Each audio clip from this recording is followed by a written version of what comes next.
මුහුදුබත් වූ ඉරාන යුද නෞකාවට අමරිකානු හමුදාව එල්ල කළ ප්‍රහාරයේ දර්ශන මේ වන විට ලැබී තිබෙනවා. අමරිකානු රාජ්‍ය ලේකම් පීට් හෙග්සෙත් පැවසුවේ අමරිකානු හමුදා සබ්මැරීනයක් එල්ල කළ ටෝපිඩෝ ප්‍රහාරයකින් නෞකාව ගිල්වා දමනු ලැබූ බවයි.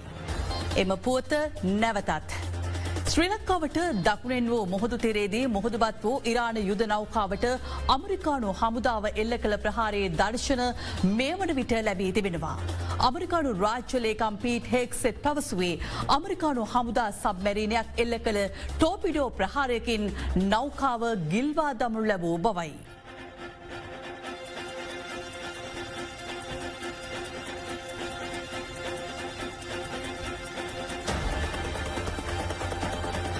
මේ පිළිබඳ වැඩිදුර තොරතුරු අද දෙරණ ප්‍රවෘත්ති නාලිකාවෙන් බලාපොරොත්තු වන්න.